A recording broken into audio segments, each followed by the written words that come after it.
So I would like to thank you to everybody for the for the invitation, and all of you for attending the session today.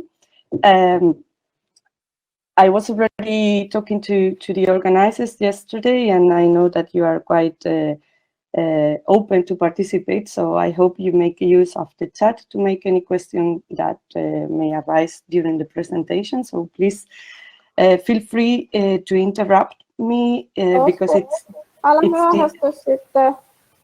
No, I think. Sorry?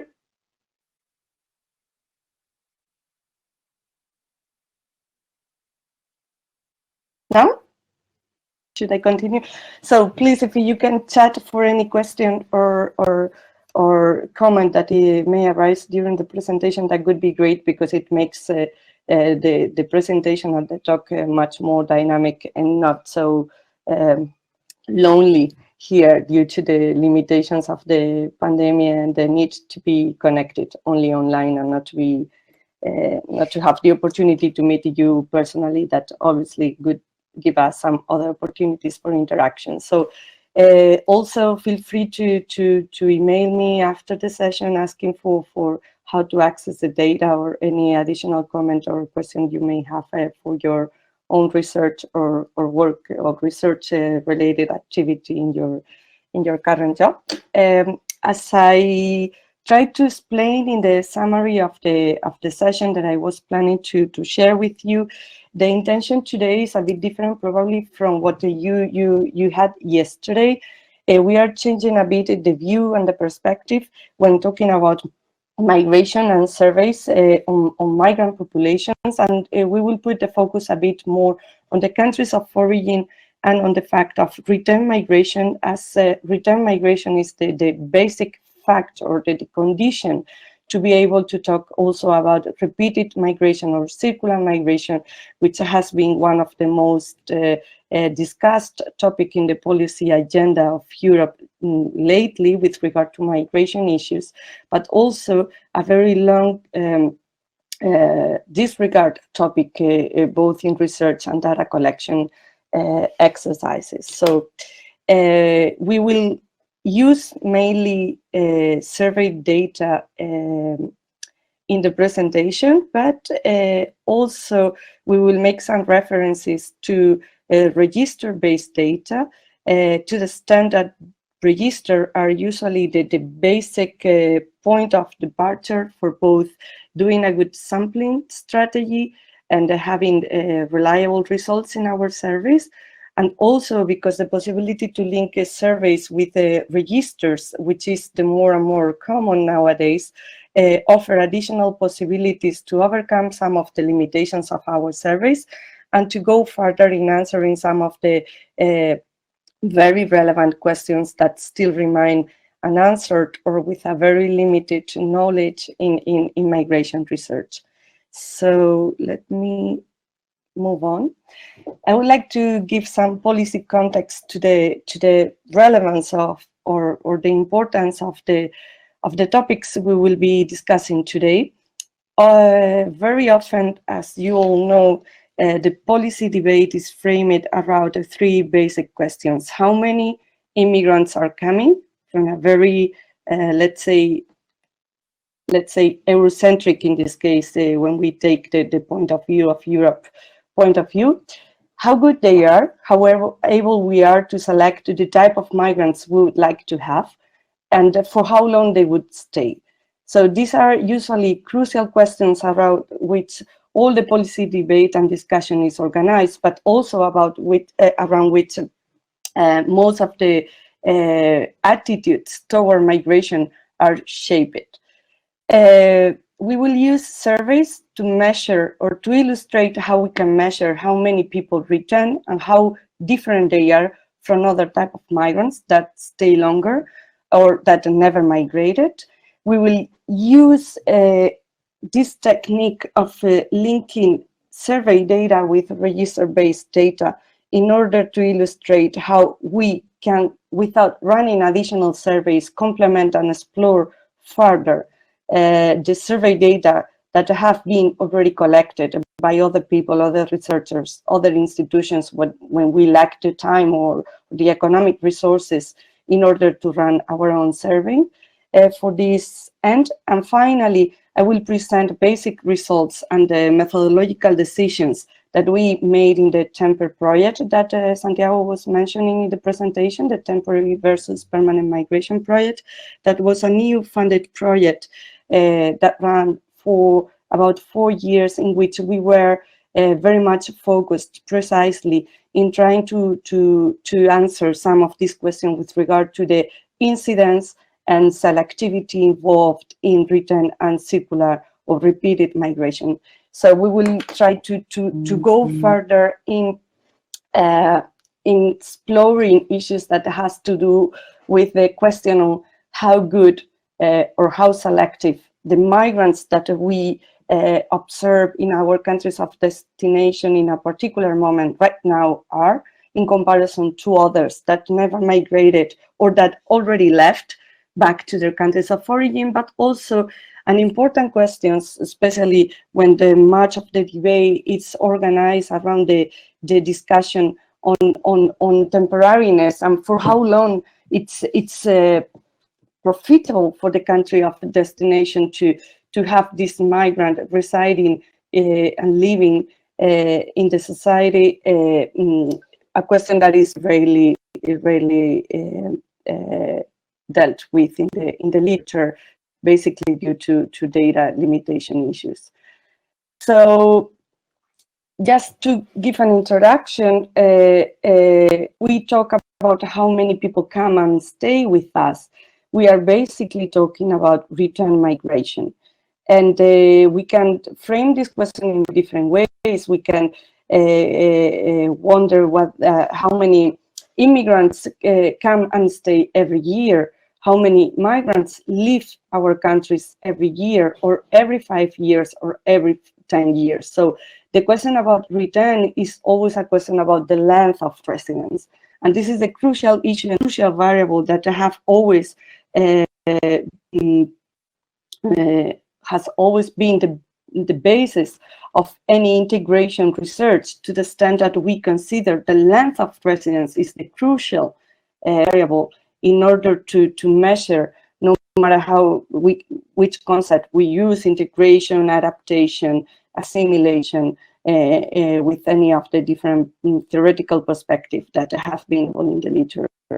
So in 2008, one of the most more well-known research on return migration in the OECD concluded that between 20 and 50% of the migrants that arrive in the OECD have left the area of the OECD in 5 years. So that would suggest a very high turnover in the sense that we are receiving many migrants, or a considerable number of migrants every year, but also many leave our countries. The only problem is that we never go to the countries of origin in order to measure how many have been here and have already left. And we tend to bias our view of migration by focusing systematically and repeatedly only on those migrants that come here and stay here. And we only look at migration from a very, that's why I said Eurocentric point of view, because we usually forget the very dynamic of migration and how many people enter and exit the country every year.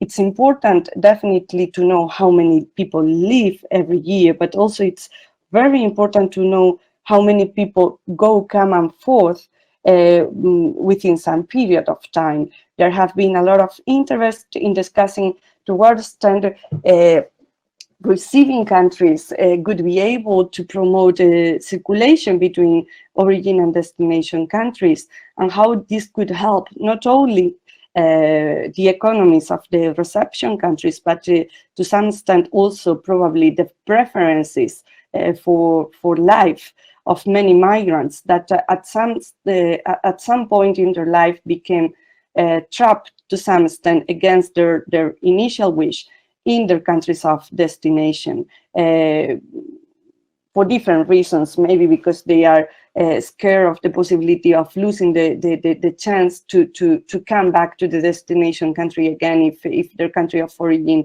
suffer a new economic crisis, or their marriage goes wrong and they divorce and they want to change their place of residence, and the many limitations with regard to the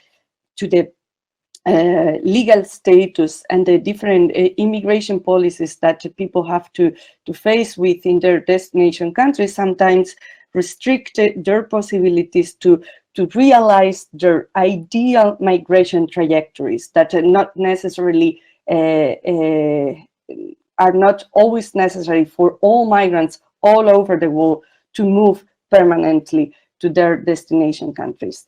With regard to the issue of selection and this very common question in policy debate about how selective different countries or migration policies are in keeping, first, selecting the best in terms of labor market performance, for instance, or in terms of integration potential. If there is something like that,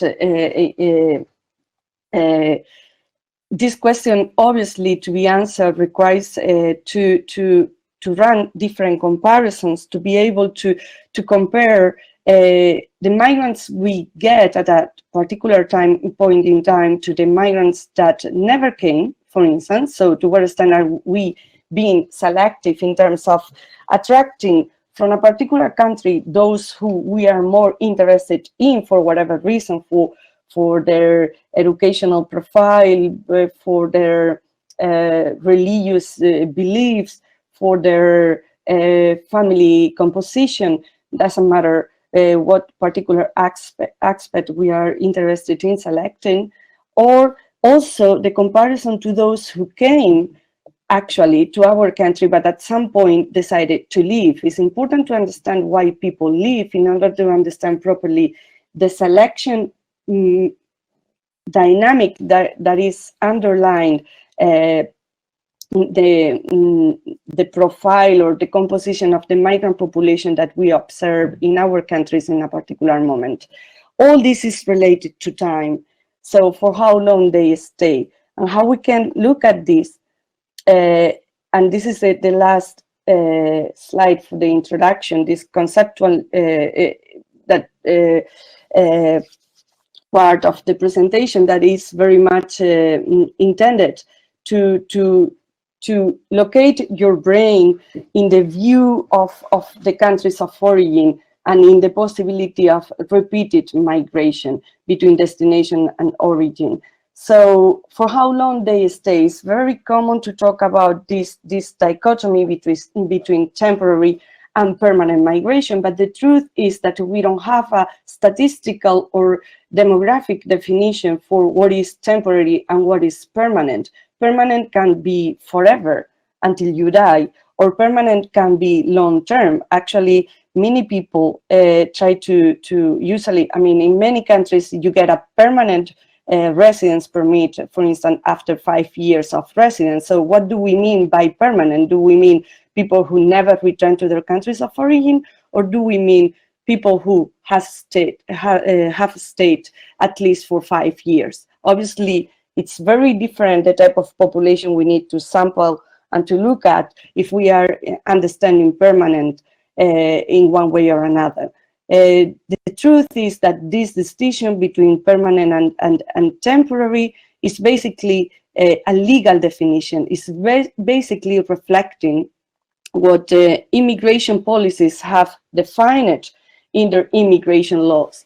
And this is not something that we can measure easily. We can ask the migrants that are already here in Spain or in France or in the UK what kind of residence permit they have in a particular moment, and then we classify them as temporary or permanent according to the papers that they have, the documents they have been granted. But we don't know whether that is associated to some extent with a different intention to return.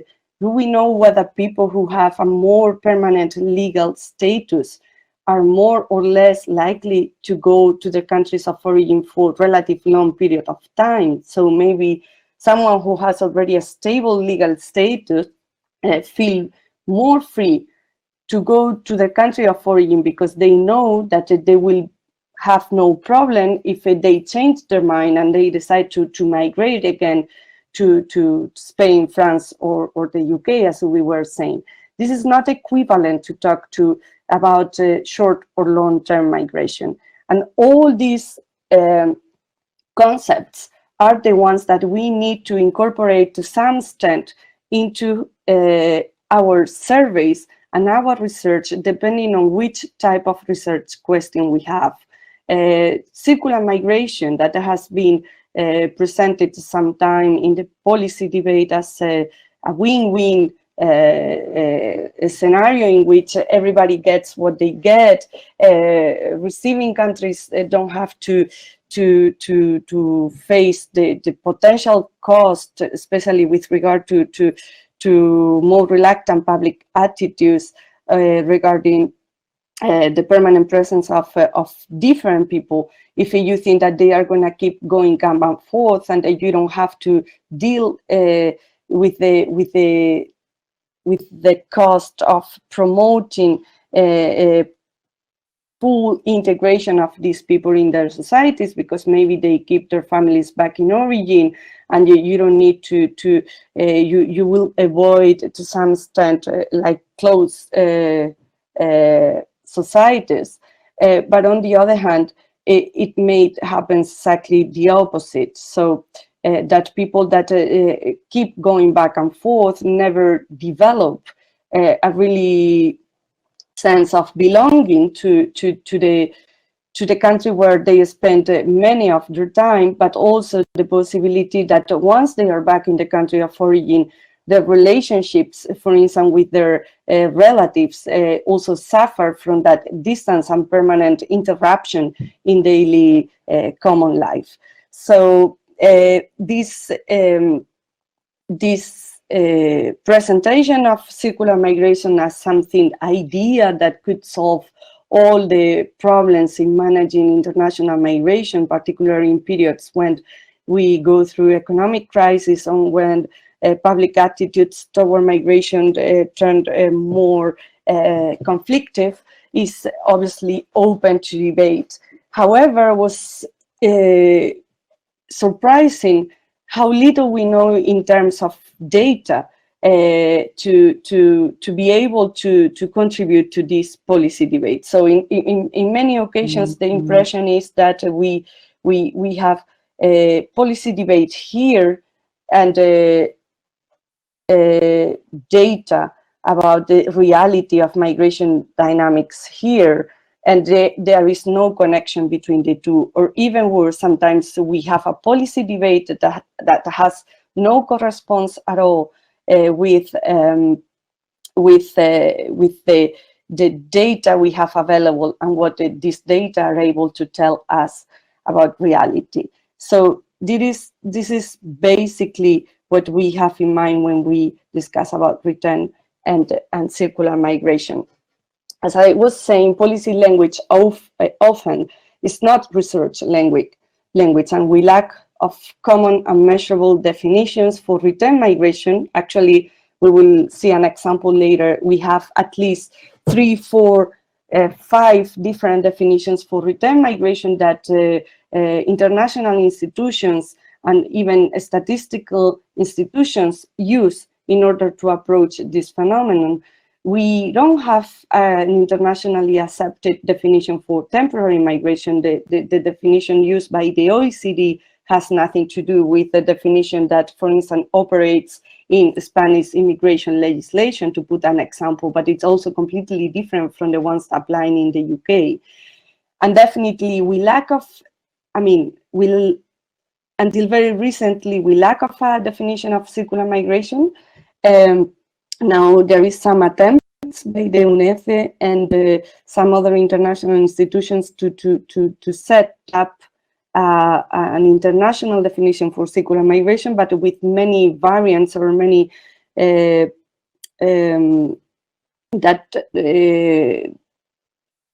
many qualifications that implies at the end of the day different concepts that are not always possible to apply to translate in measures. So all this mess make a bit impossible to really develop evidence-based migration policy and keep the debate a bit blind to the actual dynamic of migration. And we were trying to put these two together, or to bridge the gap a bit between what is discussed at the EU level, for example, and what we can actually see and measure in our contemporary migration flows between Europe and the rest of the world. So now we are going to see an example. First, we are going to see how we could measure how many people return. And for that, we will look at the National Immigrant Survey from 2007. It's already a bit old. It was run in Spain, but I think that it's one of the surveys, for instance, that is included in the registry that Laura Morales presented yesterday, and it is one of the best immigration surveys that were run in Spain for the sample size, for the length of the questionnaire, for the possibility, the inclusion of the inclusion of some partially retrospective questions in the questionnaire that allowed to reconstruct to some extent part of the life course of the migrants that were interviewed. So it's a quite good survey considering the situation in the country when it was run. It was right at the beginning of the massive, right at the end of the massive arrival of immigration from outside the EU after the economic boom in the country. We would like to know something more about return rates in order to know whether we can challenge the myth of permanent settlement, the assumption that migrants come to Europe or to developed countries with the intention to stay for good. And that has prevented the possibility to, has prevented the, sorry, I was just checking whether there were some questions. Sorry, I didn't scroll the chat and I couldn't see your question. I didn't want to miss it. So information of return, nationality, and time of yes, not really. We can now collect some questions if you want. Yeah, I think so. I think Marisol Escobar was asking, information on return, nationalities, and time of permanence is available on SOPEMI publications. Yes. Yeah, I would answer that. So basically, the study that I was mentioning at the beginning from the OECD 2008 is precisely published by the OECD. It's one of the SOPEMI reports, annual reports on international migration. And that year, they focus specifically on the issue of return migration. Since then, we don't have a specific monographic study at the OECD level on the issue of return migration, even some partial studies on the issue of circular migration and seasonal migration, that is many times a particular type of circular migration has been completed by the OECD. There, what you can find in the 2008 SOPEMI report is actually, it's always based on register-based data, first thing, never on surveys, which already give you an idea of the very limited information that you can get from the register. So basically, yes, you usually can get information on the nationalities, but not always, and this is one of the main limitations, on time of permanence or time of residence. And this is a crucial issue. This is why I was posing the question about how to measure return in different ways. You can ask about how many people have left the country in 2020, but you can also, that is not comparable to the people who just entered the country, because people who leave the country in 2020 maybe arrived in 2020, maybe arrived in 2019, maybe arrived in 2000. And it's obviously completely different from the point of view of understanding properly the reasons for migration, for return, and for potential circulation or repeated migration, for how long immigrants stay in our countries. Time is the crucial variables in migration research. I would say even more than space. Once people have moved once, the crucial issue always will be to measure for how long they keep doing the same thing, when they do a different thing, when they move again, when they have the children, when they visit the country of origin. And time is usually the most missed variable, omitted variable in many of the definitely registers that include information on migration, but also, unfortunately, on surveys. This is an issue that I would like you to pay attention to, also for the rest of the training school, but also in your research activities, because you, for instance, let's think of the labor force survey. There, you need to check whether the question about the year of migration refers specifically to the last migration, to any migration, or to the first migration to the country of origin. Many times we think we can compare surveys and we are measuring in the same way time of residence in the country of destination, but this is not true if the question is different. And some labor force surveys started asking about the last year of immigration to Spain, the UK, or France, but some other asked about the first year of migration. If a person has come to Spain, to France, to the UK for 2 or 3 times, you need to specify in your question, in order to measure the length of residence of that person, which migration trip are you referring to? And this is many times omitted. Just which year do you arrive, do you arrive in Spain, for instance, without specifying whether you are referring to a first trip, a second trip, a last trip. And this is absolutely crucial in order, for instance, to estimate how many times people migrate to the same country of destination, which is actually the core of the concept of repeated or circular migration. And yes, I will distribute the presentation, of course. And yes, there is no good information on circular migration. As I was saying, you can find some statistics, incomplete but illustrative, I would say, on seasonal migration, which is actually one of the most common types of circular migration that are, how would say, promoted or by the destination countries. So this is a crucial distinction that we could make later, the distinction between voluntary and forced repetition or circularity. In some seasonal programs, people are obliged to participate, to return to their country of origin with the season, for instance, for the crops finish, and then this is a state-managed circular migration. But in many other cases that are usually neglected, migrants decide to engage in circular migration in a voluntary way. This is very common depending on the country of origin we are looking at, and putting all the immigrants in our destination country in the same basket, in the same survey, without asking them specifically about repeated events of migration, lead us to the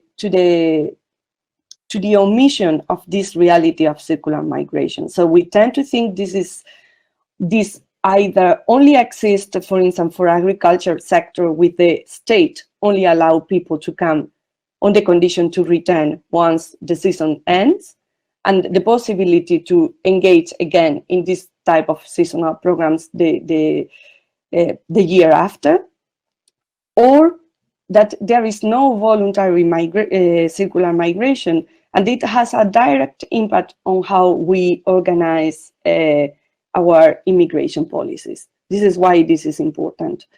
This is the reason why I think that talking about return rates could challenge the myth of permanent settlement, the idea that everybody come here to stay for good, because now that we have run some of these surveys, we know that many people come and actually return to their countries of origin after staying a relatively short period of time in our societies. When we omit this from the whole picture, we have the impression that all migrants come here to stay for good. And that definitely implies many limitations in order to, first, to take advantage of all different possibilities involved in international migration, but also definitely affect a lot, and in a particular direction, public attitudes toward migration. So we will see now some data. I wanted to take a little survey, but I know we have this application we have this possibility in the application. Charles, I don't know if you can help me in launching the question that is written. Yeah, you have to click on the plus button. Okay. And there you should see something like start a poll. Yes. Yeah, I did it, but I cannot initially. Okay, here.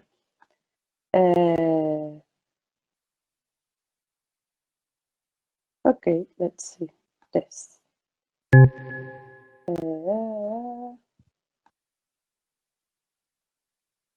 Now I need to, how can I write the question? Because you don't know. I think you could do is. Okay, it's fine if you give me, give me a percentage. Read it out. It's already written in the presentation. Sorry, we couldn't test this option yesterday. I won't have it prepared, but I was not able. So the question would be, how many immigrants in Spain do you think left during the last crisis, economic crisis, in the 10 years between 2008 and 2017? And it could be nice if you give me a percentage rather than an absolute number. And take into consideration, we are asking about people who have arrived in the country before 2008, left during the crisis, during the next year. So imagine people that arrived between 2000 and 2007, let's say during the economic boom, and how many of them left during the economic crisis? This would be the question. So we only have 6 questions out of 5, so please go on. It's not that important. It's just to check how your, I don't know, your impressions or your beliefs relate to reality. Come on. Okay, 8.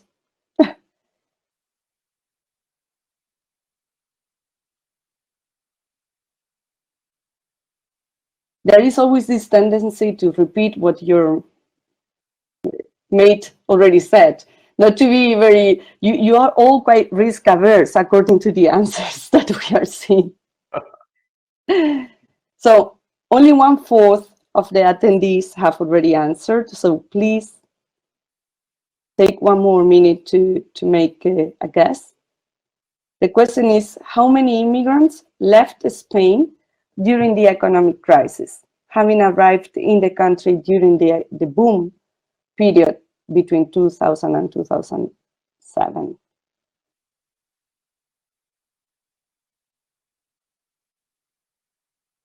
Okay, we don't have so many people answering.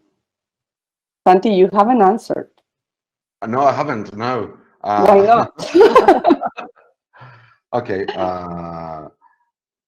here's my guess. There are some questions in the... Okay, there are people that are answering in the chat, but not using the survey tool. Is that...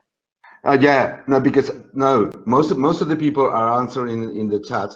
Ah, I was looking at the survey. Sorry. Yeah. No. They're answering in the chat. So okay. quite a lot. Most of them have. If you if you take the, you can look down. Most of them have answered. Yeah, I was seeing that. Okay, so let's do that. Oh, sorry. I'll do it myself as well. I love this. Okay. So let's see. We have people answering. We have here, well, in the survey, many people answer around 10, 12%.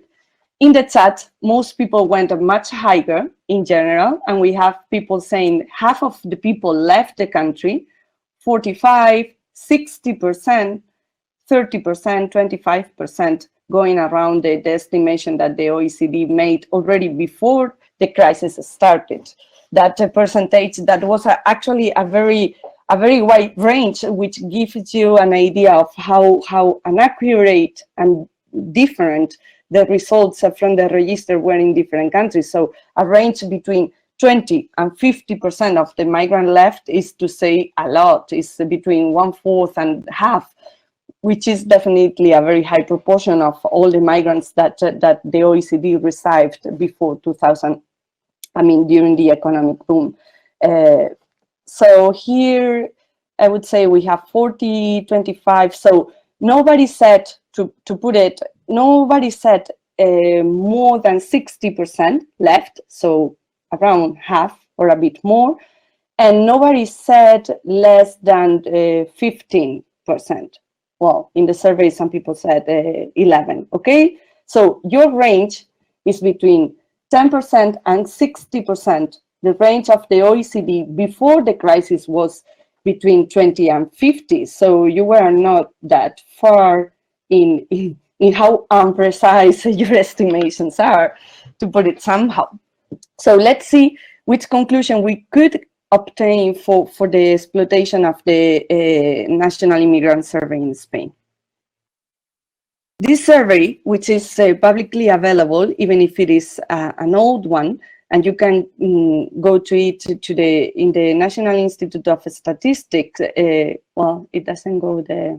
Here, there was a link to the National Institute of Statistics website where you can see how to access the data, but you could see that in the presentation.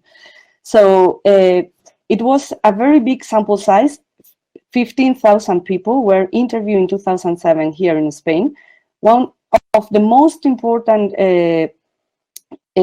aspects of this survey is that they include a very high percentage of irregular migrants, because in Spain we have a particular system for registration of foreign people that allows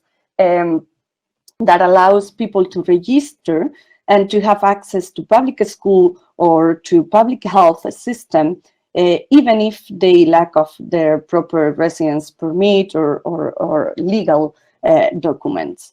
One of the requirements to participate in the survey was to have been in Spain for 1 year or more.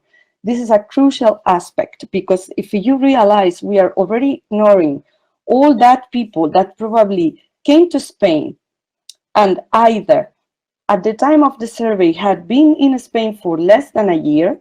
I mean, 2007 was still a year of a high number of foreign entries in the country, because it was not clear whether the coming economic crisis was a crisis as such, as at the end it was or not. And there was a lot of, let's say, inertia in the large migration flows that had initiated during the economic boom, but also those who didn't know for how long would stay and had just arrived would have been excluded from participating in the survey, because they were not under the target population definition in the instruction to the interviewers that the National Institute of Statistics hired for running the field.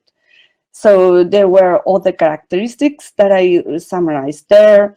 People who had arrived to Spain at least at the age of 2 or plus, and people who were 16 or more by the time the survey was taken, so they were able to answer the questionnaire by themselves. Okay, so what we did is, this question was obviously only about people who were residing in Spain at the moment. We don't know how many of them left through the survey.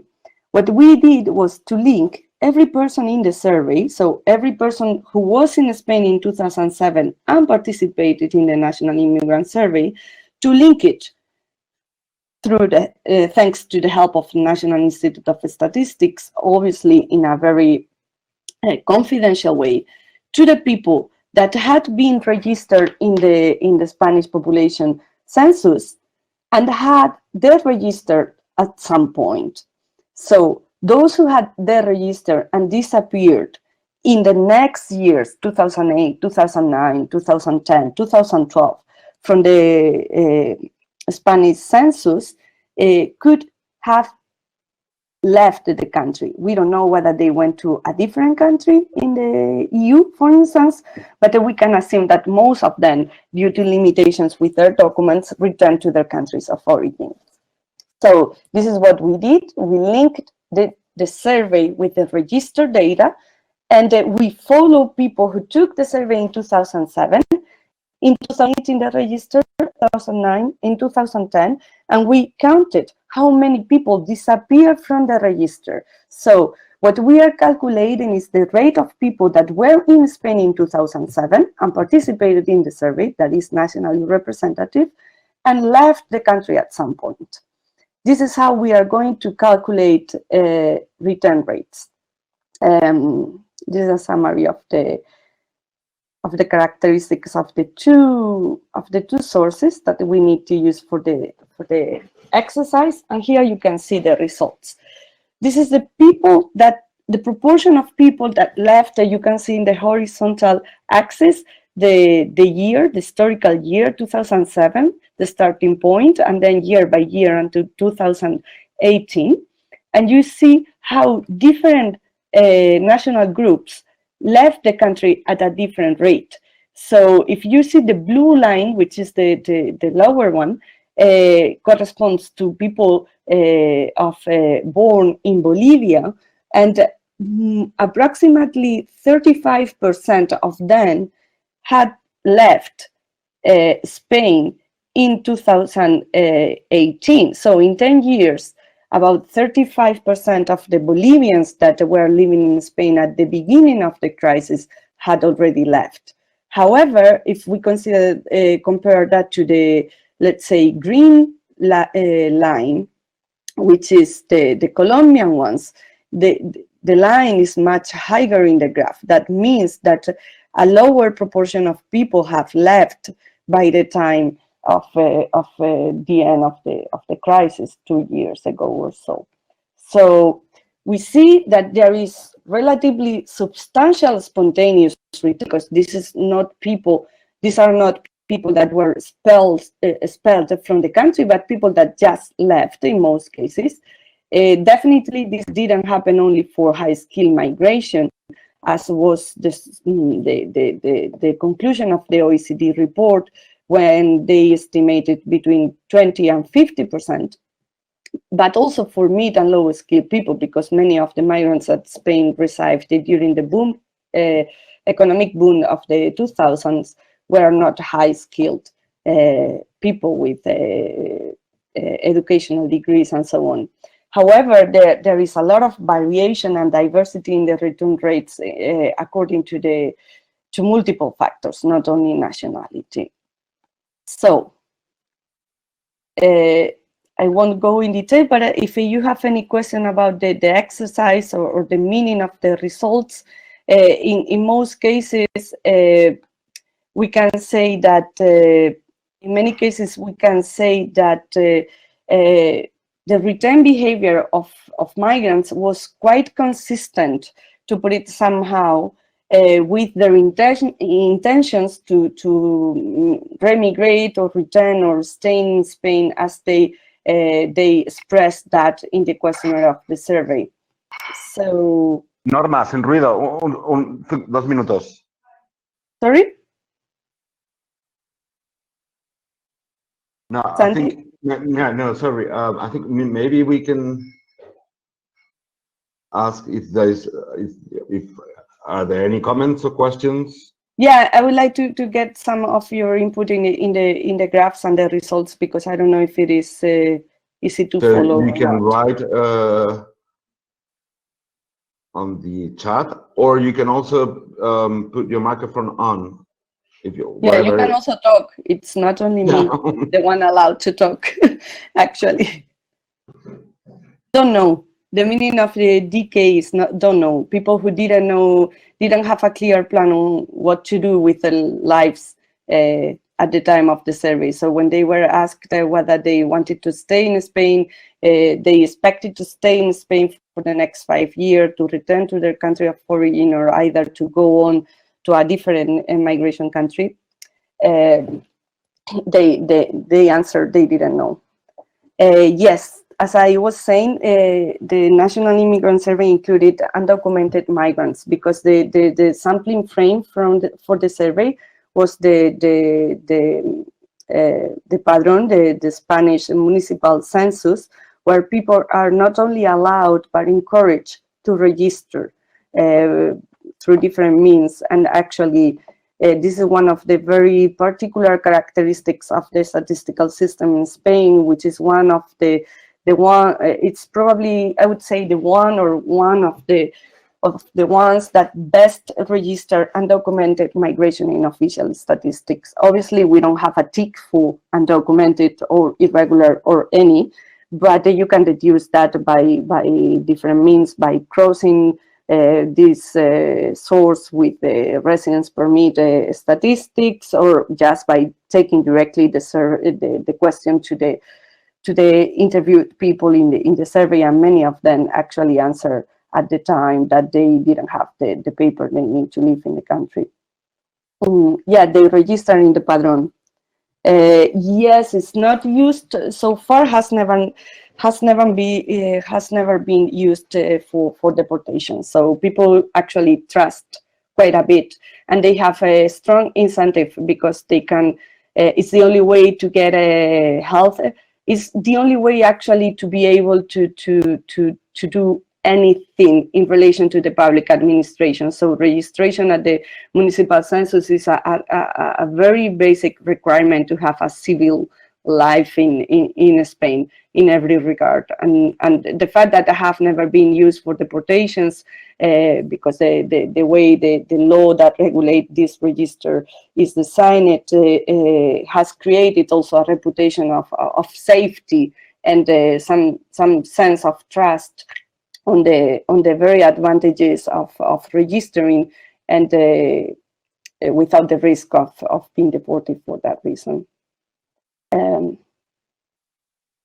How do I know if they return home or move to the country of origin? We can move to another country. We actually can know that just for a subsample of the people we have here, because the register, when they inform the public office, they are asked whether they are where they are moving to, their habitual residence. So for part of the people we know, and also the National Institute of Statistics may make some imputations on the basis of those people who have explicitly answered about their destination when they register in Spain, for the rest of the population. Also, the correspondence with the answer that they gave in the survey some years ago, which is the sampling frame where from which we depart in doing this exercise, indicate a very high correlation between those who said they intended to return in 5 years and those who have disappeared from the register. Actually, not in 5 years, but usually a bit later, in 8 or 9 years later. So what it seems from the analysis is that people actually, to a large extent, realize their intentions, but it takes them longer than expected. So usually they realize their intentions to move back to their country of origin, not in 5 years, but in 8 or 9. Let me read the other questions we have here from Patricia. I think I already answered. Sarah, yes. How did you measure?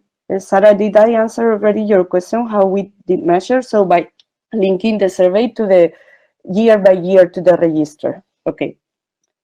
Could you prefer undocumented and undocumented migrants? Yes, usually undocumented people, let's see, people who answered in 2007 that they didn't have the proper documents to live in Spain were more likely to have disappeared from the register, meaning returning to their countries of origin in the analysis. Yes, they are no, they are not. They are single and married, and many of them have family in Spain, because actually the family reunification was quite quick in those years for most of the migrants living in Spain. In less than 2 years, most of them have already reunified here with their spouses, and half of their children had already been reunified. So we can also see how this varied across family status, if you want. I think I have the results there.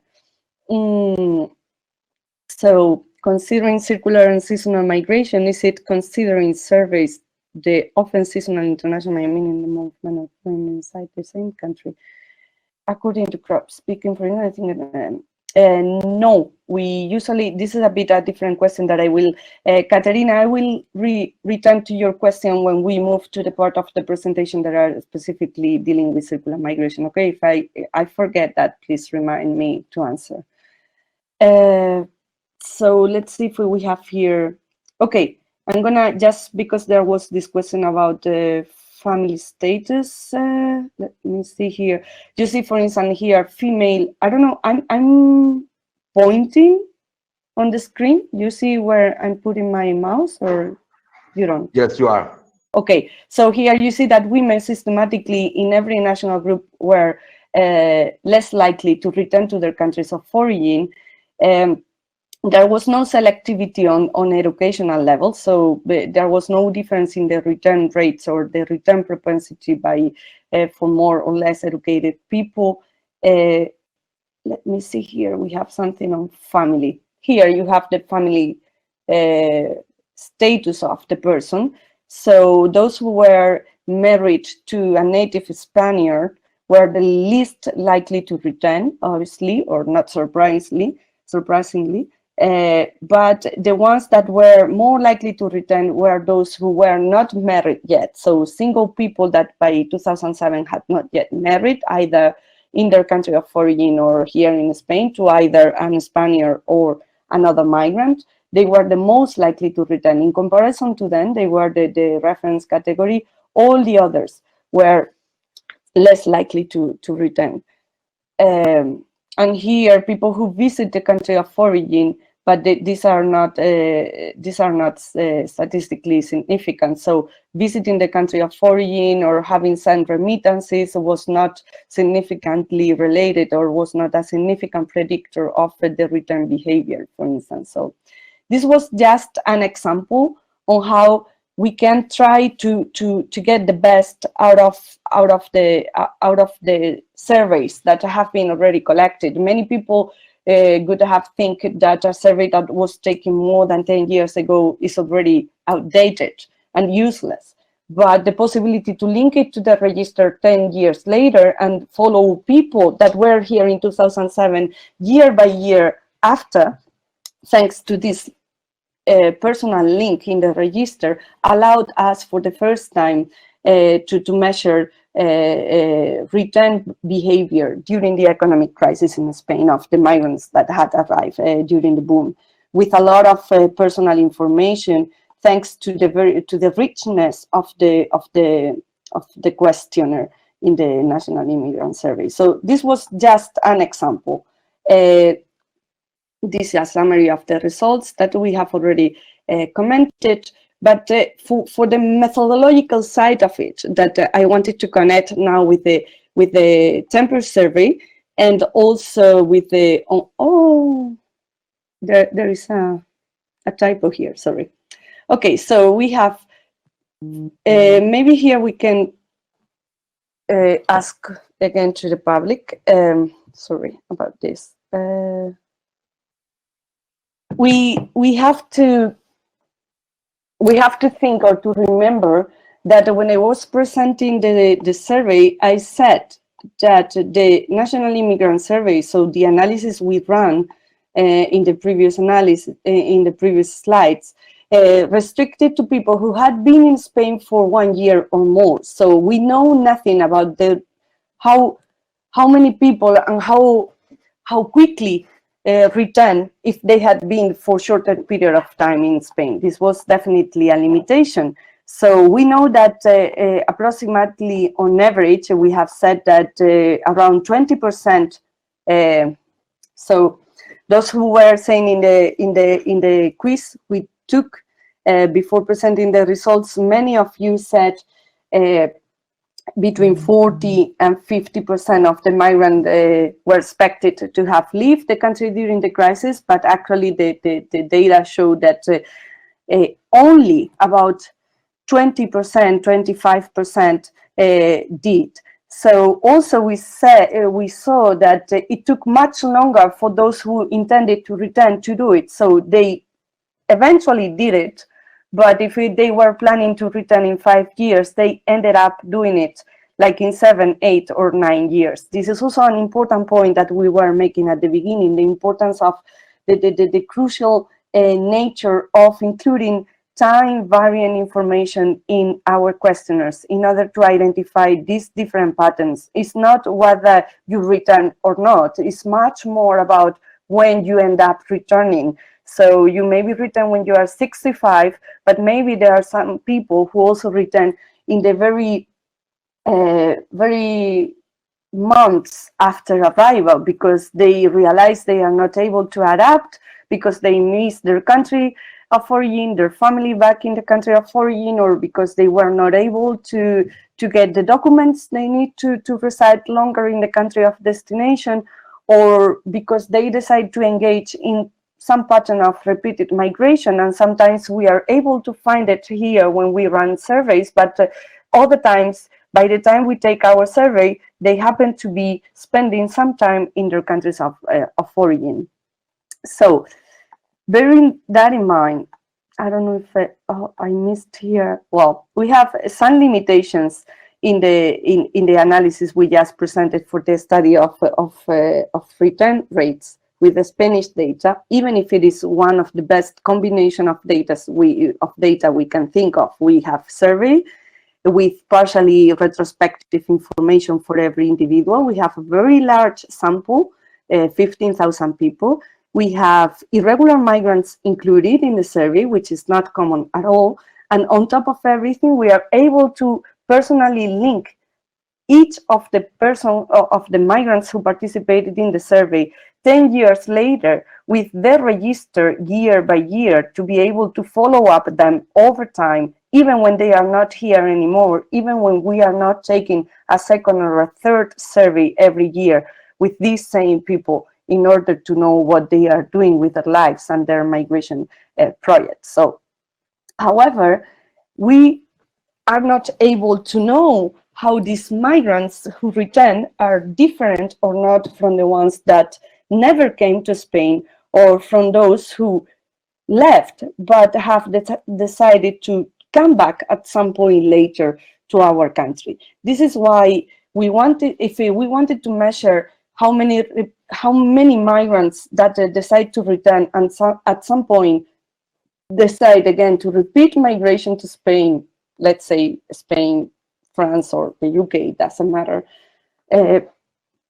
and why they decide to engage in this type of migration pattern.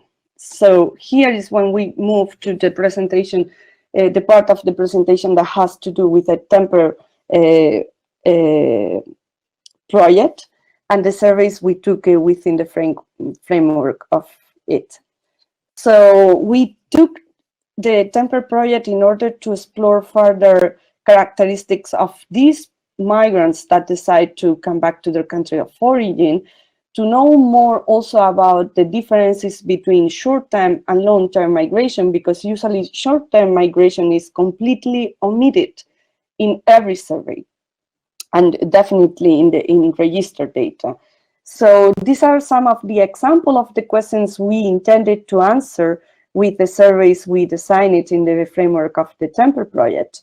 why some migrants return home, the motivations to do it, how well or badly they perform in terms of integration, whether they felt at home in the country of destination or not, their family and network ties, whether people who left their family in the countries of origin are more likely to return and circulate or not, because in principle we could think, well, people who left their family behind obviously have a strong incentive to return if they are not able to reunify with them in the country of destination, but could be the other way around. People know that the cost of living in destination countries is usually, for most of these migrants, much higher than in country of origin, and they decided to migrate to make some money to send it back to their country of origin, or to keep going back and forth for some time during their lives until they can build a house or pay for the school or the university of some of their children, but they are not intending from the moment they decide to migrate to Europe to stay here for good, or either to bring their family and settle permanently. And all this part of the migration dynamic is completely neglected, omitted from the picture if we don't go back to their countries of origin and look for people who have been in Europe for some period and ask them there in their countries of origin whether they intend to return and how they decided to come back to the country of origin, why they didn't stay longer as some of their countrymen did. Another aspect that we wanted to explore was specifically to know more about why some people of these returnees decided to remigrate or to circulate.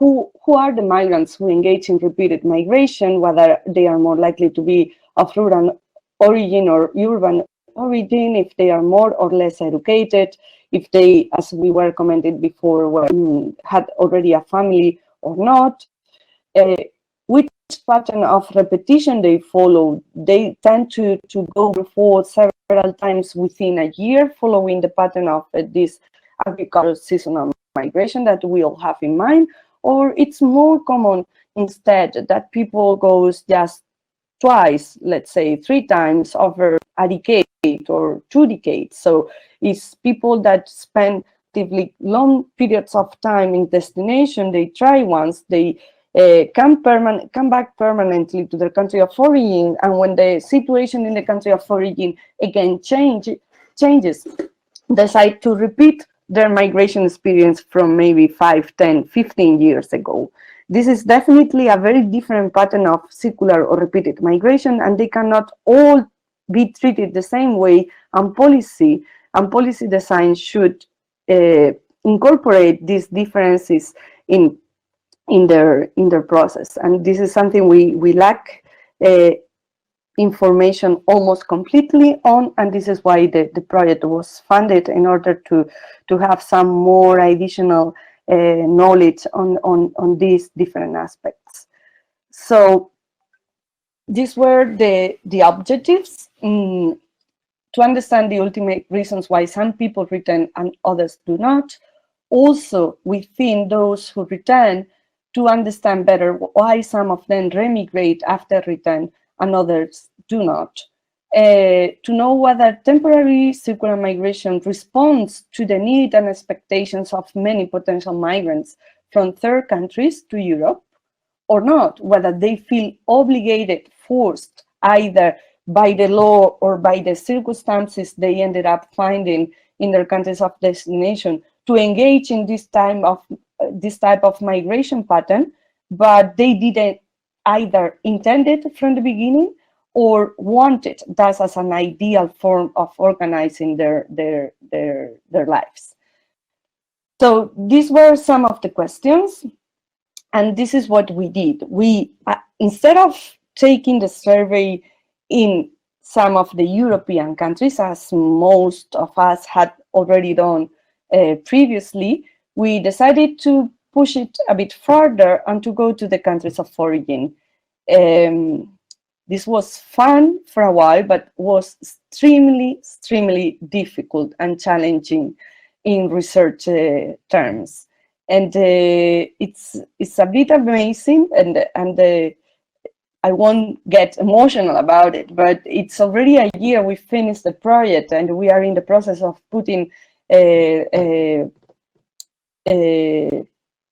available for everybody, both obviously the data from the surveys and all the other results that we got from the project, the other different aspects.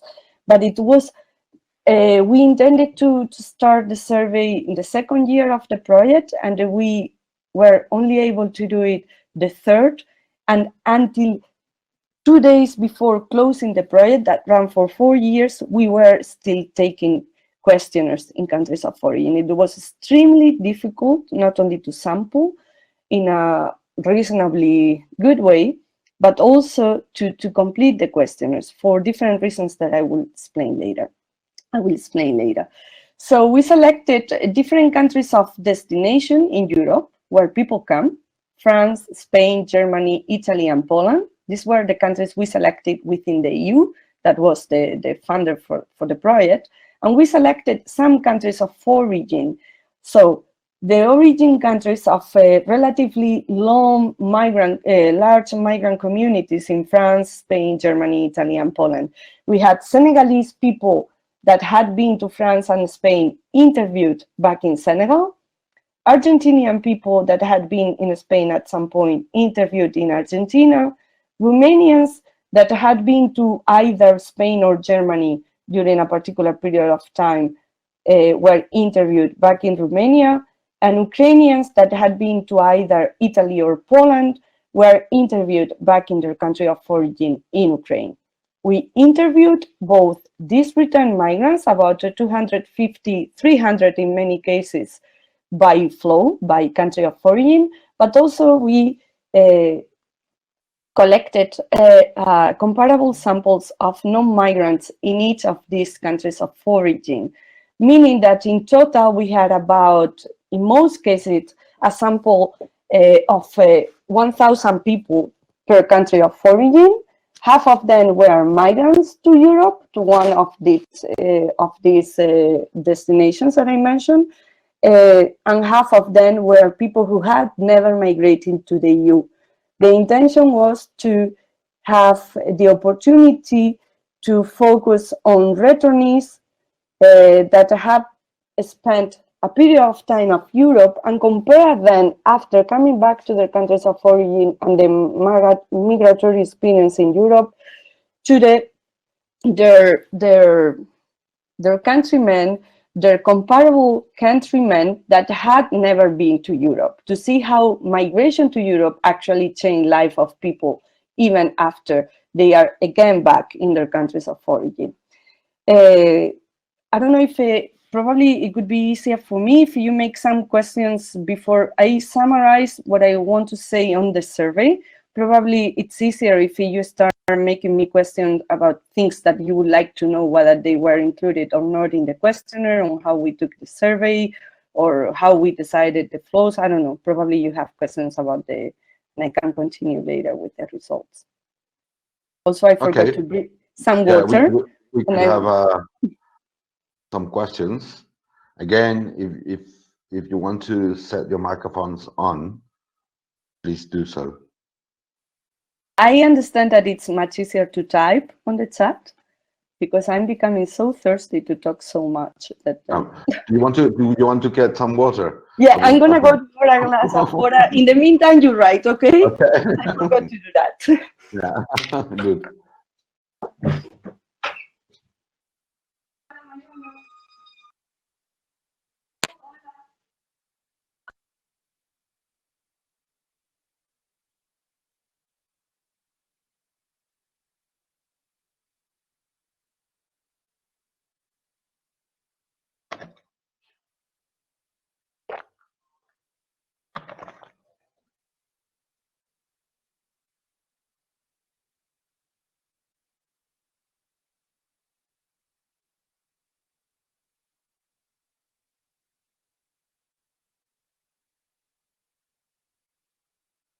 I think there are some questions there.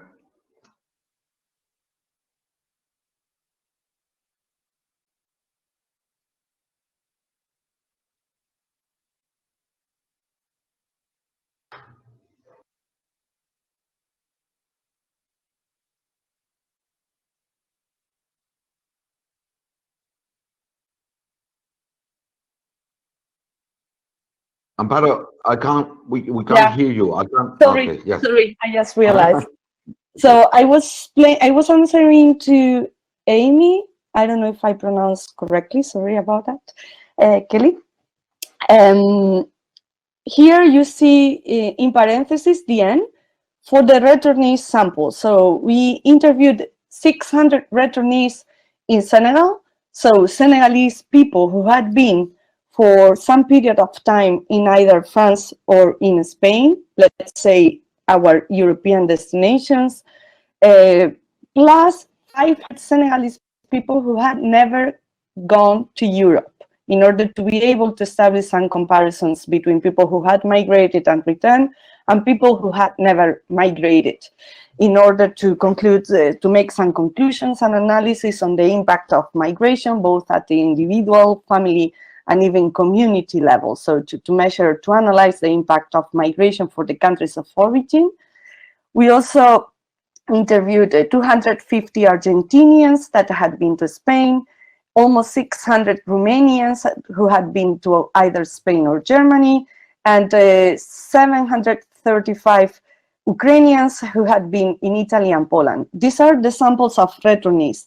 Apart from that, in each country of origin, these 4 countries, we took a sample of about 500 nationals who had never been to Europe. These are the sample sizes. Okay, I don't know if, let me see here, the other questions. Yeah, let me see. Okay, the sampling strategy, aspects of life. Okay, yeah. Okay, a lot of questions. So I didn't include any slide on the sampling procedure because it's particularly complex, but I can summarize some of it. So definitely we have no good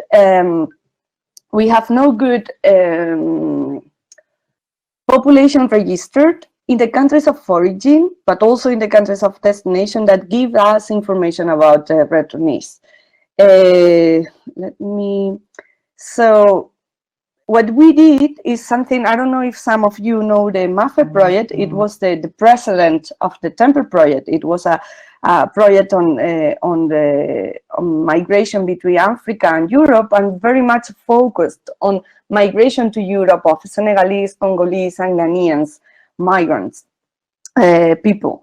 So what we did in the Temple project was to focus very much on return migration, starting with the Senegalese and then changing some of the flows and origin countries. What we did in the MAFE project, in the case of Spain, we could run in Spain due to the availability of the padrón. We were able to run a random sample, personal sample, and very much representative of the immigrant population we had in the country. In France, for instance, this is not possible, and they had quotas. So learning, and also for the service we did in the country of origin, we tested different options.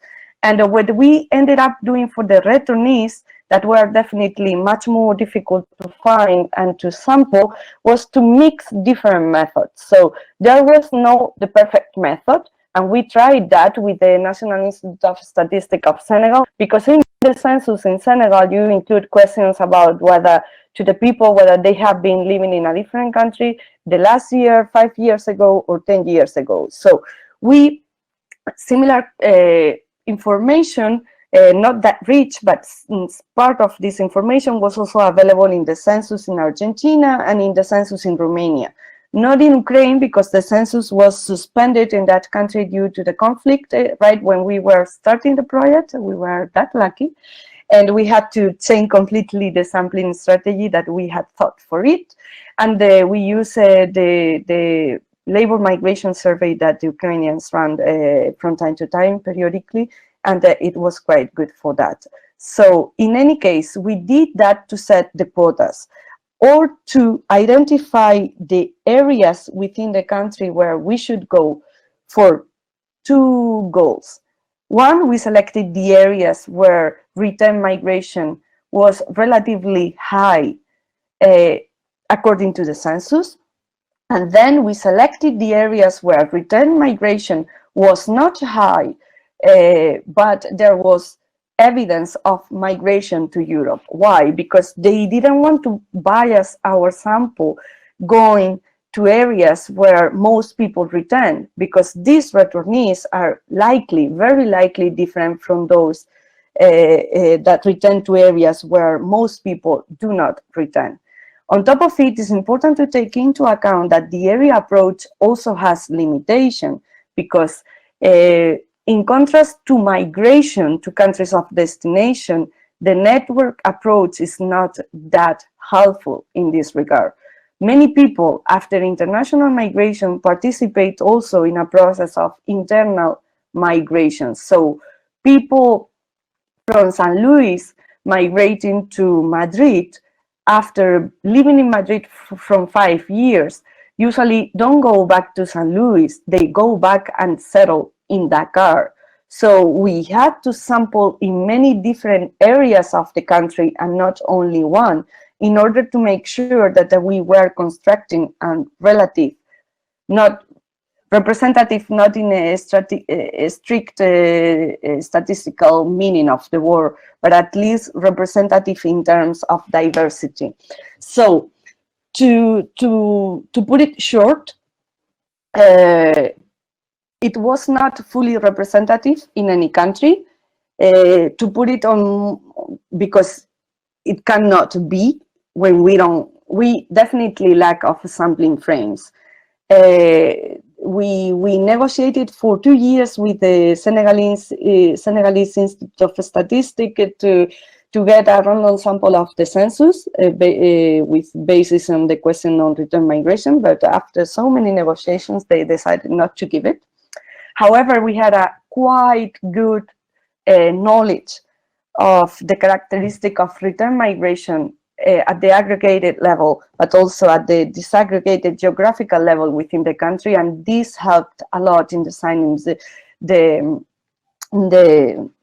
origin survey for returnees. And I would say I remember I was extremely happy when we got the data of the returnees, and without having done any effort in looking for people who suffer from expulsion due to undocumented status, we found a very high number of returnees in Senegal that had participated in the Cayucos crisis and had been expelled from the country during that period. So there were many indications of the quality of the sample of returnees we ended up getting. How we got there, in the Senegalese case, we did almost a household listing, and we selected the areas and we went door by door knocking and asking whether someone living in the household had ever been to Europe, and then started to filtering out to the different selection criteria we established in there.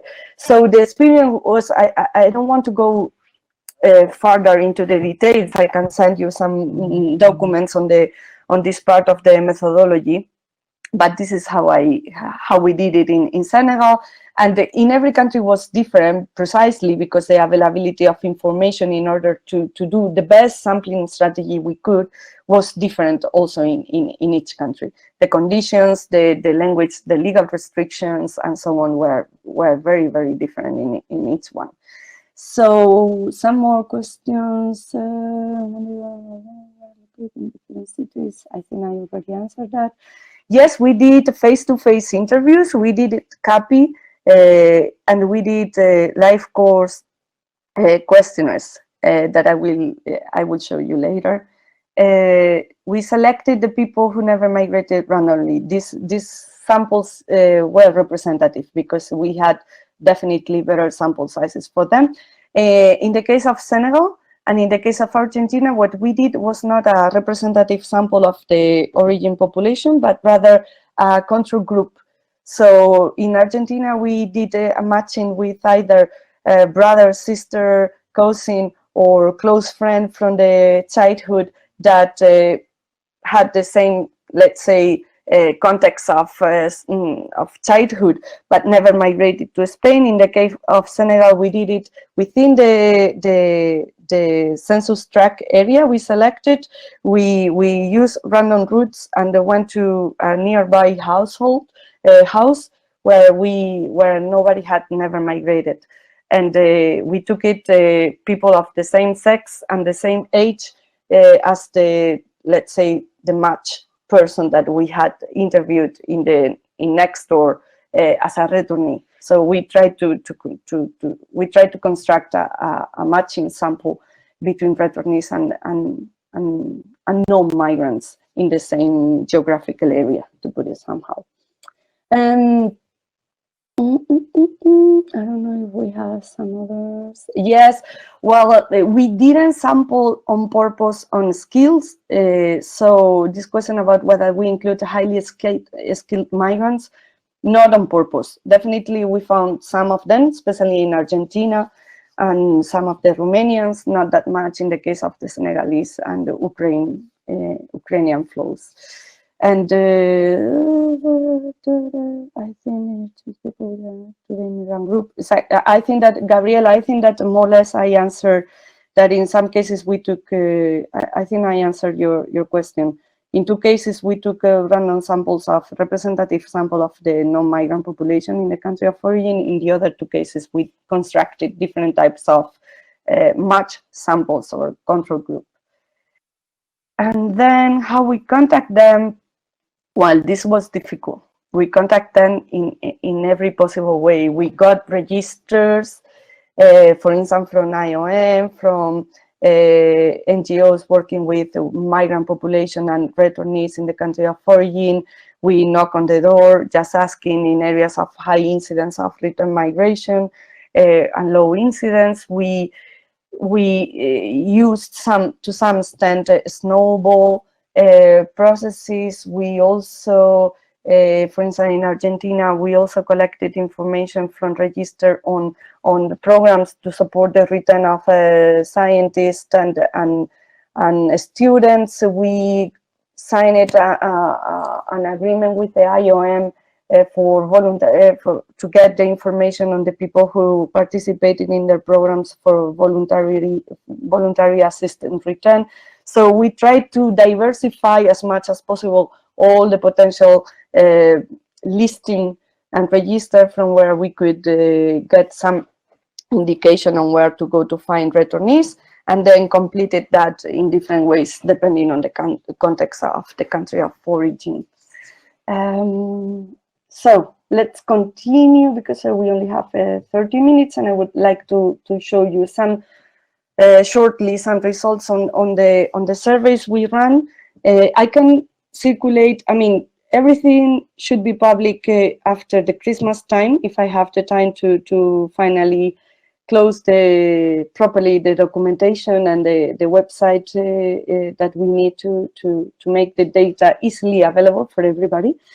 But if you write to me, we can circulate the questionnaire and the sampling documentation and so on, and we can give you access to the data if some of you think that it could be nice to use it for some of your research.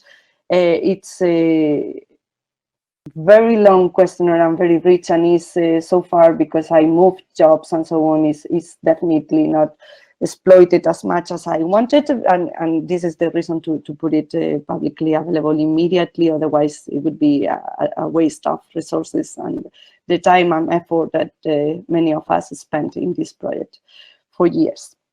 So, as I explained it, we interviewed returnees there, but we also got information on the flow in the opposite direction. So, people who had repeated their migration experience to France or to Spain or to Germany or to Italy, because in the questionnaire we collected completed migration histories and completed labor histories of the people we interviewed. So we collected information for periods of 3 months by 3 months in the life of the returnees, and asking them when they migrated for the first time, the next time, the next time, the next time. All the times they migrated were to any destination, not only to Europe. The condition to be part of the survey was to have been in Europe in a particular period of time and for at least 3 months. But then we collected completed migration history. So we know of every person we interviewed, where they were in every moment of their lives, as far as this moment mean a period of at least 3 months. Instead of taking years as the threshold of time to collect pieces of information on people's lives, we went further and we did it monthly. I mean, not monthly, quarterly actually, and this was a bit crazy and took. This is one of the reasons why the interviews took so long, and the fieldwork was a bit delayed in order to the initial planification. You can see here the length of the fieldwork. In some cases, was running for more than a year. How we define it, the selected migrants, in this case returned migrants, they had to be back in the country of birth, and they had to stay there for at least 3 months. And with regard to migration, they needed to have lived in one of our selected EU destinations for at least 3 months. So the intention of defining 3 months as the relevant period of time that people need to have spent both or either in country of destination and country of origin after return is to have the opportunity to measure for the first time, almost as far as I know, the incidence and the extent of a short-term migration. So the 3-month limit was also a requirement to ensure that we were able to capture patterns of circularity that if they are very, very, very short, could go neglected otherwise, if we take as a period of reference just people who had been there or here for at least 1 year, which is the most standard and common definition of international migrant.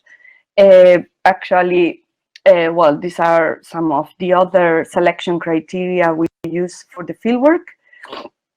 And these are the definition for circular migrants that we adapted the UNECE definition that just appeared in 2016. Actually, when we did the design, the UNECE definition were still not public, but we were in collaboration with them, working during the project, and we were able to design our questionnaire in a way that we were able to do something similar to what they were suggesting as a standard international definition of a circular migration.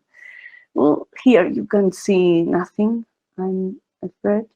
Well, this is intended to be an illustration of how we collected trajectories. In this case, labor trajectory. We had this copy and we programmed the questionnaire in a way that people were asked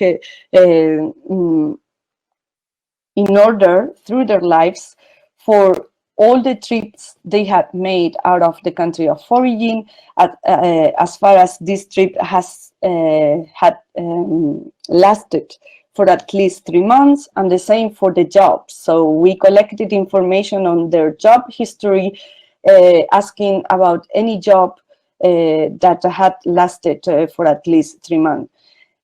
We then link and how you say, we link both the migration and the job history of people, and we reconstructed lives in this way.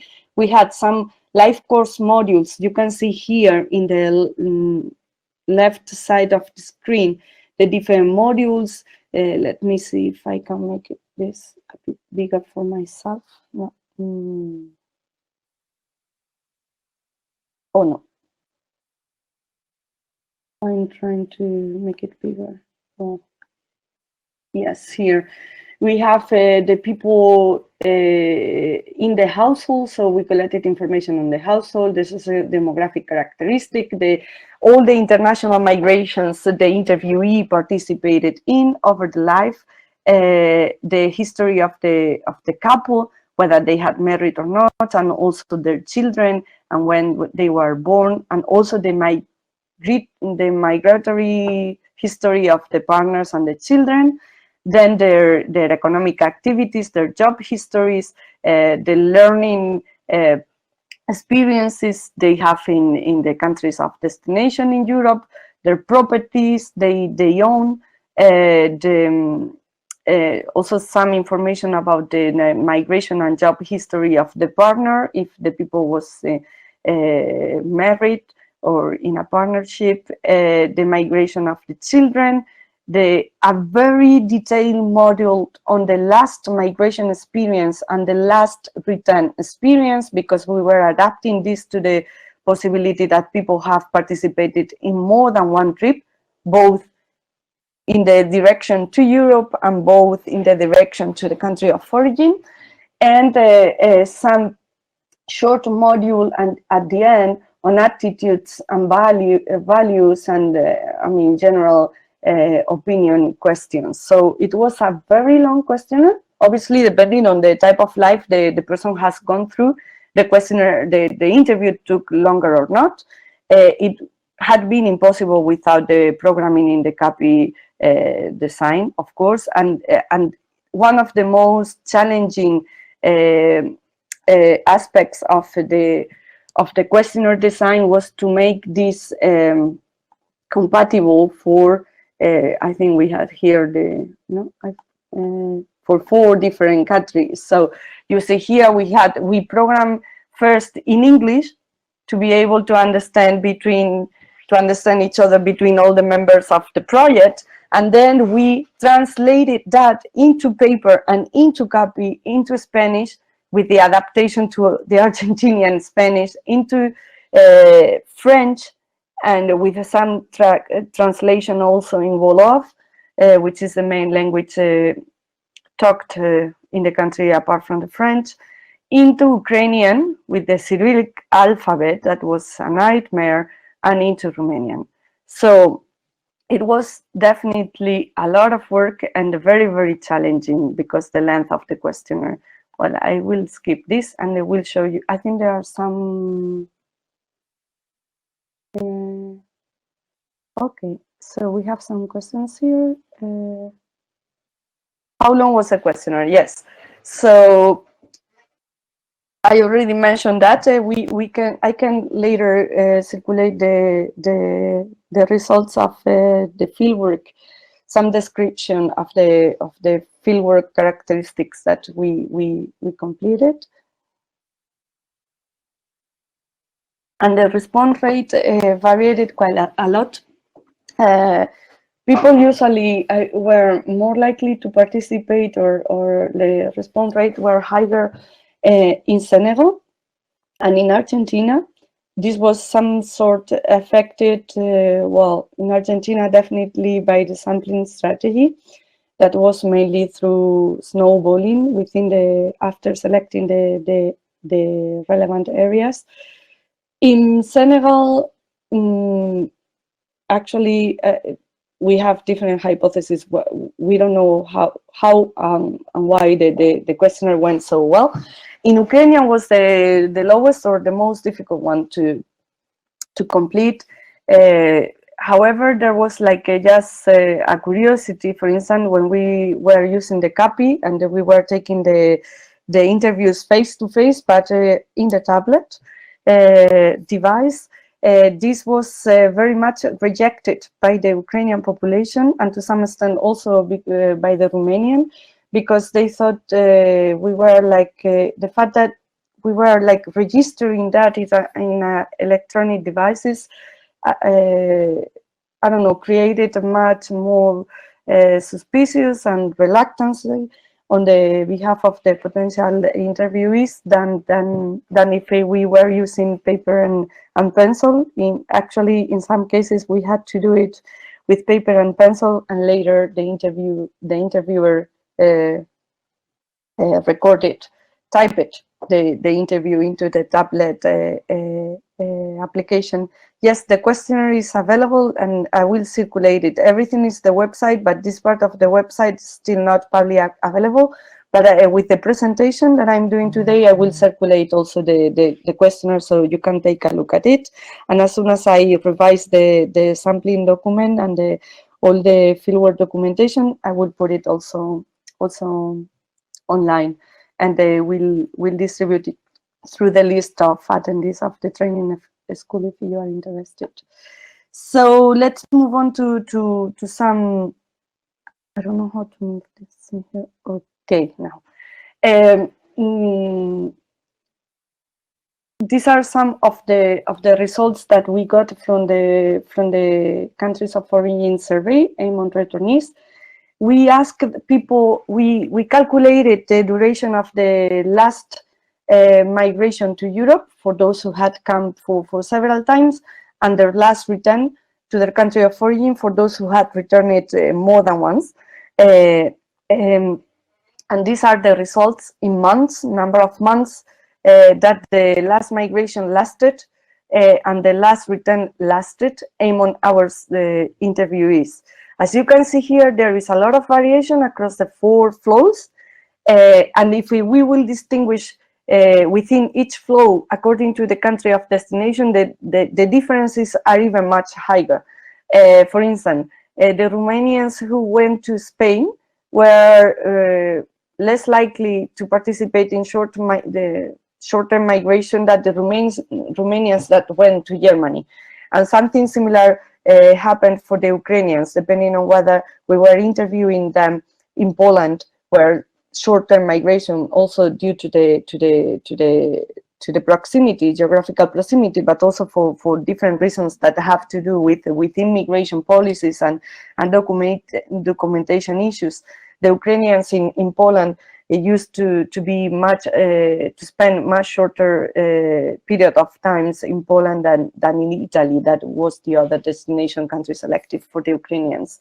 And you can see here that there is a lot of temporariness that goes unnoticed because we focus only on destination countries in most of the surveys. So if we take a survey with returnees and we see, as we see here, that among the returnees we selected in a random way and not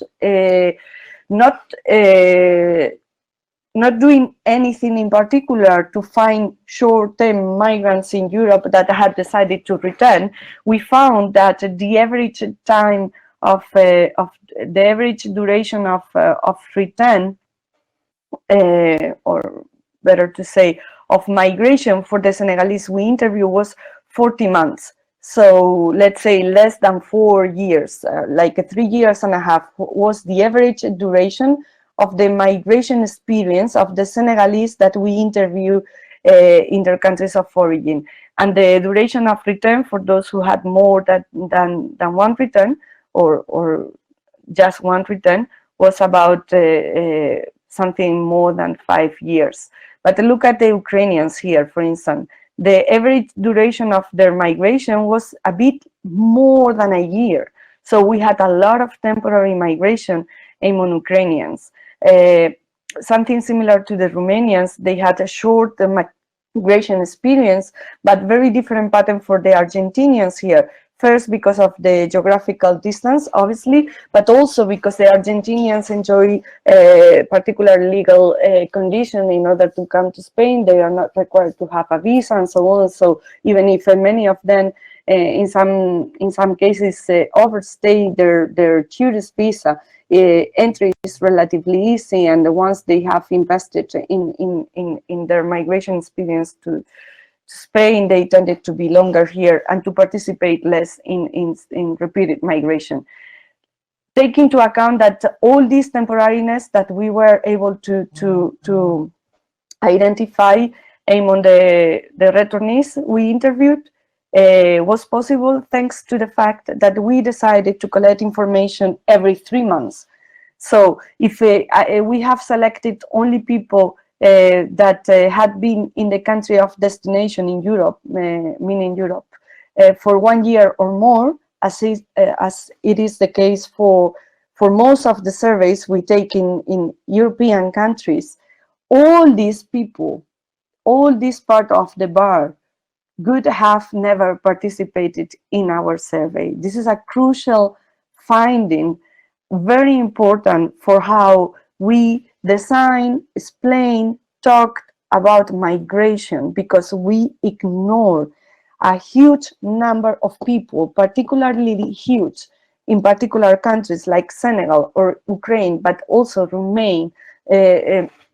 Romania, that go to other European countries in the case of Romania, or to an European countries in the case of Senegal, and stay there for relatively short period of time, meaning less than a year. If we don't include these people in our surveys, we are getting a completely partial and biased view of how migrants are. Obviously, we can talk about the migrants we currently have in Spain, but if we are ignoring that there is a lot of replacement, a lot of people going back and forth or just going back over the year, we are ignoring a lot of the dynamics underlying contemporary migration. So this was quite surprising because we didn't do anything. Here you have a better view of the results. Among the people who returned, and we were able to interview without doing anything in particular in the strategy, in the sampling strategy, or in the questionnaire, or in the eligibility conditions of the survey, to focus on short-term migrants who had returned in their countries of origin, we found a disproportion of people who had been for less than a year in their countries of destination. The blue part of the bars represents the percentage of people who we found in their countries of origin after having been for more than 3 months. So more than being a tourist and having a tourist visa in the case of those who had it, but less than a year in their country. Sorry, but my eye is crying because I had something wrong. So you can see the variation across the different flows we selected. On average, almost half of our returnees had been in Europe for less than a year. In Ukraine, Poland, this represented up to 85% of the total flow, of the total returnees that we interviewed. Obviously, in Argentina, as I was saying, less than a quarter of the total sample of returnees had been in Spain for less than a year. But look at the Senegalese, both in Spain and in France, being France a much longer or more traditional destination where some networks links could make easier this type of repeated or short-term migration, and as we'll see, also more circular migration. But that happened also in Spain. What do I mean by this? It's like when we put all these migrants, first of all, we ignore the short-term dynamics in most of our surveys. Doesn't matter whether we take them in country of destination or country of origin, because we always set the threshold to be selected and eligible for a survey, in most cases, in 1 year of residence, either real or intended, in the country of destination where the survey is being, or in the country where the survey is being taken. And on the other hand, what we also ignore is the huge variation across groups, across communities, across national origins, in the extent and incidence of both return, but in this case, short-term migration. You can see how different, for instance, the Ukrainians in Italy and the Ukrainians in Poland behave, but you can see that also for the Romanians in Spain and the Romanians to Germany. So all these differences have a huge implication for integration in the country of destination, for reintegration in the country of origin, for sustainable reintegration, which is aimed at either avoiding secondary migration, repeated migration to Europe, or to make the best out of the migration experience in promoting development and a better life of those who had engaged for a period of time in international migration to our continent. So, well, we had many more results, but I would like to let's comment this and then stop for taking more questions. Yeah, because, yes. Sorry, I'll set my camera on. Yeah, because I think we could collect questions because we should finish in about 10 minutes. Yeah, exactly. We can do that now. I leave this slide here, and in the meantime, you write the question. I go for a second for the water.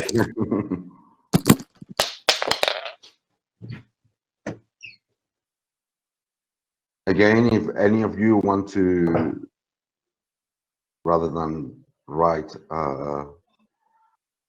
set the microphone on and ask the question directly, you are most welcome to do it.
Okay, I'm back.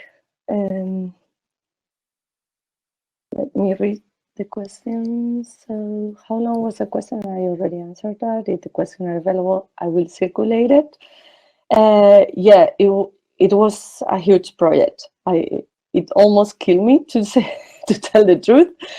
And this is why we would like to put all the data available. Not only, this is only 1/3 of the project, the surveys. We did an index of immigration policies in the 4 countries for 30 years. We also took some qualitative studies focused on particular types of circular and temporary migration. We did it with specifically with the seasonal workers in the agriculture sector, Romanians and Moroccans in Italy, Spain, and back in Romania, and Italy, Spain, and France, and back in their countries of origin in Morocco and Romania, in order to complement the survey view, where we realized that without doing anything in particular to sample seasonal and temporary migration, is relatively difficult to get large sample of people that participate in circular or repeated pattern of migration. That doesn't mean these groups are not numerically relevant for some particular nationalities and even for some particular regions within countries of origin of the migrants, but you need to go and look for them specifically. So this is why we try to complement a more type of representative quantitative study with complementary qualitative studies with interviews and focus group and so on, that there will be also available some of the results in the website of the project. Complex migration trajectory, yes. What we mean is people that participated in a migration trajectory that is different from just going once to the country and destination and return. So either they went to multiple countries or they engage in repeated migration back and forth with the same country of destination, either for short period of time within the year or for longer periods of time within a time frame which is probably a decade. So we were trying to identify different type of complex migration trajectories to see if we could identify different groups of migration behavior according to that, combining both time, repetition, and space. So we did different combinations, and I can circulate the different type of migrants we identify afterwards. This strict circulation you see in the slide, in this graph, the blue part of the bars refer to these people who participated in repeated migration within the year for several years in a row. So the typical pattern of a seasonal agricultural migration that we tend to have in mind. The repeated migration refer much more to people who went, who took several trips, but over a longer period of time. So like maybe in 5 years, in a decade, a Senegalese person who went in three different occasions for relatively long period of time to France. So people who went, lived there for 2 years, came back to Senegal for other 2 years, went and was in France again for 1 year, returned, stayed back for 5 years and went again. So this type of repeated migration of over a longer time frame. Complex involved different destination countries and not the same ones. So multiple trips to different destination countries. And the simple is the more traditional one that we'll have in mind, that went to one country and came back and didn't repeat this at least in the period of 10 years. And let me see here. Does the survey include question about migration return aspirations? Yes. And capabilities? Yes, with some exception. We have a specific module on preparedness and another module on intentions to migrate and remigrate and satisfaction with the experience. Yes. Wish to migrate was formulated as it whether you want to you would like to emigrate. This was a question that was formulated for both the returnees and the non-migrants in order to be able to compare. And then we took more specific questions about do you think the probability that you migrate again in the next 2 years and again in the next 5 years is very likely, not very unlikely, very unlikely, likely, and fairly likely. I think that were the categories. So we aggregated that, and this is the result of comparing here, I think. And the large proportion of all migrants is that stay less than 1 year. Yes. So Mina, if we go back to this graph, this is our sample of returnees. Okay, this is a question we made to. Our samples are made out of returnees.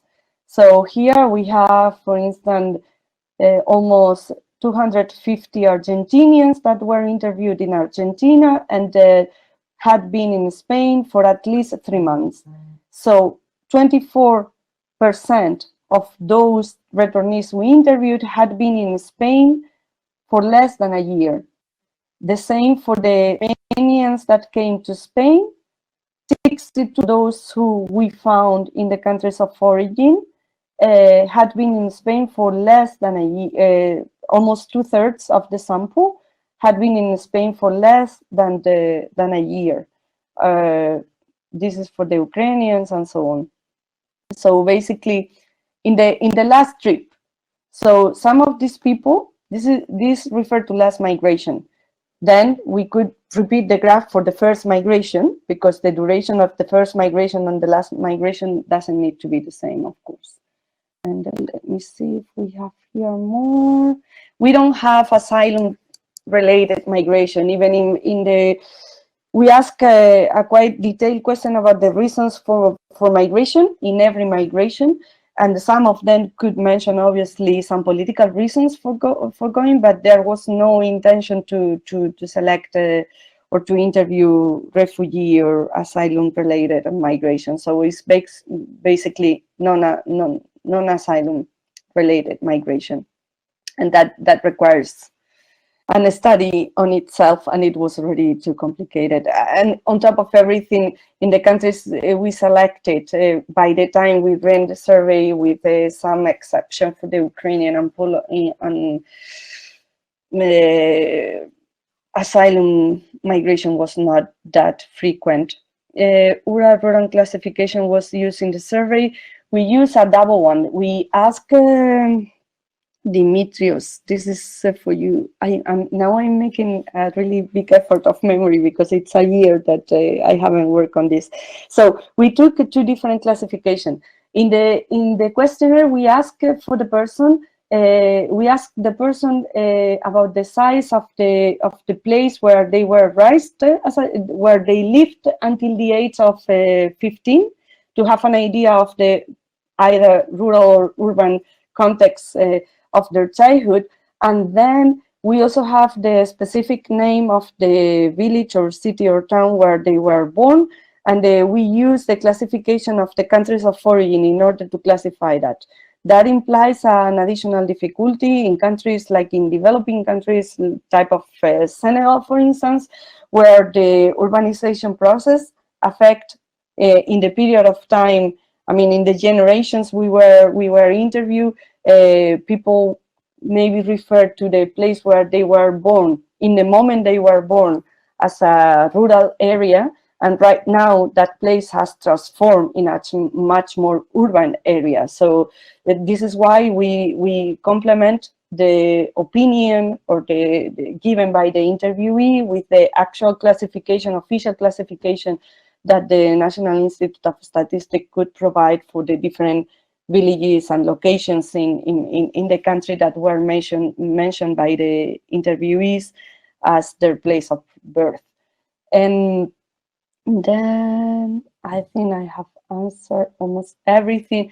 There are some more things that you can check later on, and we can, I mean, the other, no, it's not that I didn't calculate correctly the time, so I didn't intend to go further than this actually, but I wanted to put there some implications of the methodological decisions we made in the surveys, and you can go through it if you are interested. And we have already some papers drafted, and we can share it if you are interested. And if you end up using, some of you end up being interested in using the data, and obviously we will share all the documentation and the different research papers that we have already advanced.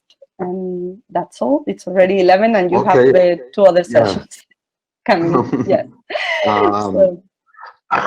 Thank you very much, Amparo, for your session. I know that that you made a really big effort to be here, and we're really grateful because it's been a great session and really interesting. So I guess that it was worth it, and we're I won't say it again, but we are really, really grateful.